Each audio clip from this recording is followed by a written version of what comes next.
प्रिय विद्यार्थियों, करण है वो विभिन्न तर्कों और वितर्कों से माध्यम से कुंती के कृत्यों को एहसास दिलाते हुए कहते हैं कि तुमने मेरा परित्याग करके जो भी किया वो ठीक नहीं था और तुम्हें अपने पुत्र के लिए सारे संसार से टकराने की आवश्यकता थी, लेकिन तुमने ऐसा नहीं किया।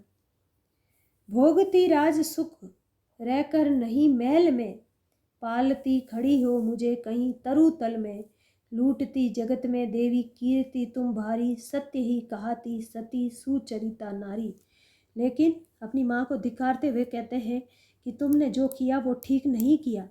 महलों में रहकर तुम्हें राज सुख का लोभ छोड़ देना था, राज सुख नहीं भोगती और किसी वृक्ष तरुतल वृक्ष के नीचे बैठकर मुझे पालती और उसे अपने मातृत्व पर गर्व होता, लूटती जग में देवी कीर्ति तुम भारी, ऐसा करके संसार में तुम बहुत बड़ी यश की प्राप्ति करती, सत्य ही कहाती सती सुचरिता नारी। इस संसार में तुम सुचरित्रवान और सती नारी कहलाती कि जो अपने प्रेम के खातिर सब सुखों का बलिदान देने वाली होती। मैं बड़े गर्व से चलता शीश उठाए, मन को समेट कर मन में नहीं चुराए। और अगर तुम ऐसा करती तो मैं बड़े गर्व के साथ गौरवान्वित होकर के अपने मस्तिष्क को उठा के चला ता मुझे ये लज्जित जीवन बीताना नहीं पड़ता।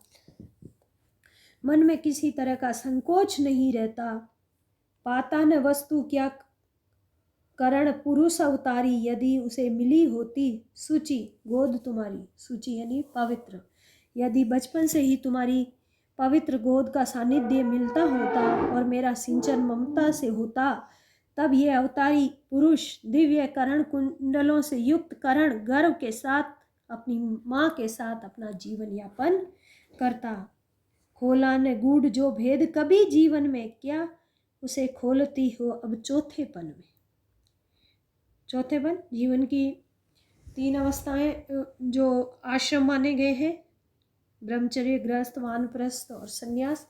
यानी अब तुम जीवन के चतुर्थ पायदान में हो। खोलो न गूढ़ जो भेद कभी जीवन में, तुमने जीवन के जो गहरे गूढ़ रहस्य कभी नहीं खोले, क्यों उसे खोलती हो अब जीवन के चौथेपन के, जीवन के अंतिम संध्या काल में तुम है ये रहस्य बता करके क्या कहना चाहती हो। आवरण पड़ा ही सब कुछ पर रहने दो, आज तक जो पर्दा पड़ा था इन बातों पे उसको यथावत रहने दो, बाकी परिभव भी मुझको सहने दो। मैंने इतने दिन जो जीवन में हार जीत जो भी जीवन में मिला उसको सहन किया, अब भी सहने दो। पैसे वंचित गोदी से निष्कासित कर, परिवार गोत्र कुल सब से निर्वासित कर। तुमने तो मुझे दूध से वंचित किया, गोदी से निष्कासित किया, परिवार गोत्र जाति कुल आदि सब से मुझे तुमने निर्वासित कर दिया। फेंका तुमने मुझ भाग्यहीन को जैसे, रहने दो त्यक्त विषण आज भी वैसे। तुमने जिस तरह मुझे दुखी और परित्यक्त करके फेंका था, आज भी इस नाजुक घड़ी में युद्ध की वेला में मुझे कर्तव्य पालन दो और मैं जैसा भाग्यहीन हूँ मुझे वैसे ही रहने दो। वह है व्यथा यत्न है देवी मुझे पाने का, मैं नहीं वंश में फिर वापस जाने का। हे देवी कुंती कि तुम अपने खोए हुए पुत्र को जो प्राप्त करने का प्रयास कर रही हो वो व्यर्थ है। मैं नहीं वंश में फिर जाने का, मुझे अपने भाइयों और वंश के बीच कदापि लौटने का कोई मोह नहीं है। दी बिता दी आयु सारी हीन सारी कुलहीन कहा कर, क्या पाऊंगा अब उसे आज। मैंने अपनी संपूर्ण जीवन है वो कुलहीन कहला करके अपमान के साथ बिता दिए। अब इस जीवन के इस मोड़ पर अपने को बीच में जाकर के मुझे क्या हासिल करना है। जाने सहसा तुम सबने क्या पाया है जो मुझ पर इतना प्रेम उमड़ आया है। करण आगे कहते हैं कि आप सबको ये इतना क्या पाया, कि ऐसा क्या हो गया कि आप सबको इतने अपने पुत्र पे इतना प्रेम उमड़ कर आया है। अब तक न स्नेह से कभी किसी ने हेरा, आज तक मुझे आप सब में से किसी ने प्रेम से देखा भी नहीं। सौभाग्य किंतु जग पड़ा अचानक मेरा। लेकिन ये अचानक मेरा भाग्य इतना क्यों जागृत हो गया कि आपका अपनत्व है वो मुझ पर उमड़ उमड़ करके बरस रहा है। लेकिन ये होगा नहीं देवी, तुम जाओ जैसे भी हो सुत का सौभाग्य मनाओ कि अब है वो, तुम जाओ। मैं खूब समझता हूँ कि नीति ये क्या है, असमय में जन्मी हुई ये प्रीति क्या है। मैं सब समझ रहा हूँ कि आपकी नीति क्या है और इस ऐसे समय में इतना मुझ पर प्रेम क्यों उमड़ा है, इसके पीछे का कारण भी जानता हूँ। जोड़ने नहीं बिछुड़े वियुक्त कुलजन से, फोड़ने मुझे आई हो दुर्योधन से। कि तुम अपने बिछड़े हुए कुल के लोगों से, वियुक्त हुए लोगों से जोड़ने के लिए नहीं आई हो, मुझे दुर्योधन से अलग करने के लिए आई हो। लेकिन ये नहीं होगा देवी, अब तुम जाओ जैसे भी हो सुत का सौभाग्य मनाओ। कि अब देवी है वो, तुम जाओ, तुम्हारी ये आकांक्षा पूर्ण नहीं होगी। जैसे भी हो अपने प्रिय पुत्र अर्जुन का सौभाग्य मनाओ, अर्थात उसके दीर्घायु होने की कामना करो। दे छोड़ भले ही कभी कृष्ण अर्जुन को, मैं नहीं छोड़ने वाला दुर्योधन को। कृष्ण और अर्जुन की मैत्री भी बहुत प्रगाढ़ है। अगर ऐसा हो जाए कि भगवान कृष्ण कभी अर्जुन का साथ छोड़ दे, लेकिन मैं दुर्योधन का कभी साथ नहीं छोड़ूंगा। कुरुपति का मेरे रोम रोम पर ऋण है, आसान न होगा उससे कभी उऋण है। कि मेरे रोम रोम पर है वो कुरुपति दुर्योधन का मेरे पर ऋण है, उसको कभी मैं लौटा नहीं सकता। आसान न होगा उससे उऋण है, उससे उऋण होना मेरे लिए आसान नहीं होगा। क्योंकि जब किसी ने मेरा साथ नहीं दिया था, उस समय मेरा साथ दुर्योधन ने दे करके एक सूत पुत्र को है वो अंग देश के राजा बनाकर अपने समक्ष बिठाया था। छल किया अगर तो क्या जग में यश लूंगा। अगर मैंने अपने मित्र के साथ धोखा किया तो मैं इस संसार में क्या यश प्राप्त कर लूंगा। प्राण ही नहीं तो उसे और क्या दूंगा। मेरे पास इन प्राणों के सिवाय है भी क्या जो मैं उसको दे सकता हूँ। इसलिए मैं उसका साथ नहीं छोड़ सकता। हो चुका धर्म के ऊपर निछावर हूँ, मैं चढ़ा हुआ नैवेद्य देवता पर हूँ। कि मैं धर्म के ऊपर अपना सर्वस्व न्यौछावर कर चुका हूँ। जिस तरह देवता की मूर्ति पर कोई फल फूल चढ़ाकर उसे वापस नहीं लेता, वैसे ही अर्पित प्रसून के लिए न यूं ललचाऊं। प्रसून फूल, मैं वो फूल हूँ जो दुर्योधन को समर्पित हो चुका हूँ, चढ़ चुका हूँ, और उसके लिए तुम लालच मत करो। पूजा की वेदी पर मत हाथ बढ़ाओ। मित्रता की वेदी पर पूजा रूपी जो चढ़ा हुआ ये फूल है, उसके लिए मन में लालच रख करके उसको प्राप्त करने के लिए हाथ मत बढ़ाओ। राधे मौन हो रहा, व्यथा निज कह के आंखों से झरने लगे अश्रु बह के।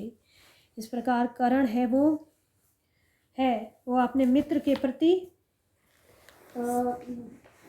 धोखा नहीं कर सकता, उसके प्रति समर्पित है, विश्वासघात नहीं करने का संकल्प करता है और क्षणिक असमंजस में पड़कर व्यथा का भार हल्का करने के लिए चुपचाप अपनी आंखों से आंसू बहाता है।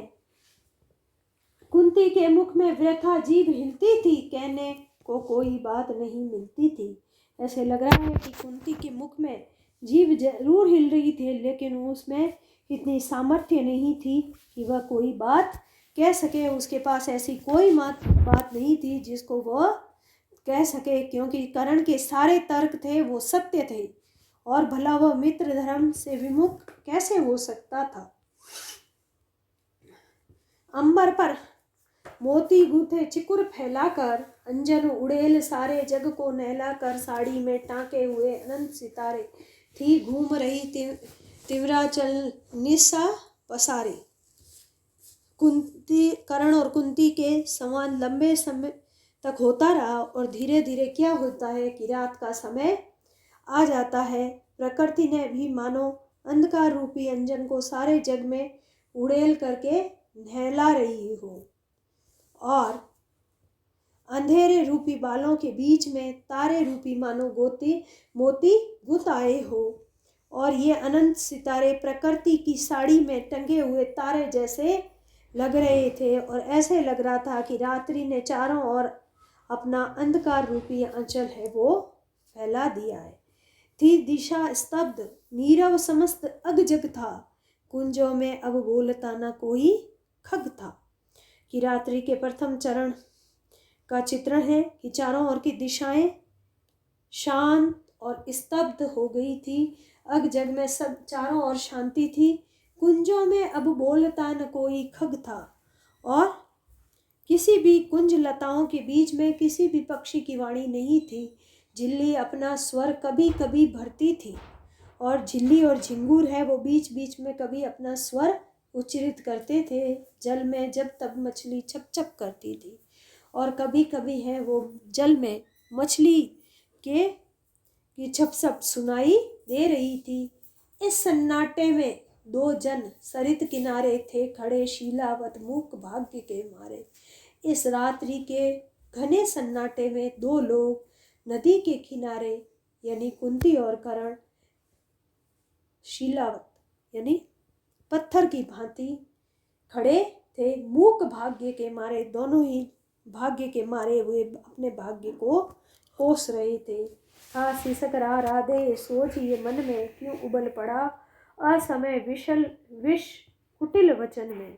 और अपनी माँ को कहे कटुन वचनों को याद करके कर्ण भी शीसक रहा था। मन ही मन सोचने लगा कि आज इस असमय उसने ये विष से युक्त जहर में बुझे हुए कुटिल वचन उसके मुंह से क्यों निकल पड़े। अपनी माता को धिक्कारने के कारण उसके मन ही मन में पछतावा हो रहा था कि उसने अपनी माता को ऐसा क्यों कहा, क्या कहे, और ये सोच नहीं पाती थी। कुंती कुत्सा से दीन मरा जाती थी, और कुंती भी सोचने लगी थी ऐसी हालत में वह कर्ण से क्या अभिव्यक्ति करे, क्या उसको कहे। वो जो अपने कलंकित जीवन से ही मरी जा रही थी, अपने पुत्र के आगे है वो लज्जा में गढ़ी जा रही थी। इस प्रकार कुंती और कर्ण कविता में है वो कर्ण और कुंती के मन के जो उद्गार हैं उनकी साक्षात अभिव्यक्ति हुई है। धन्यवाद।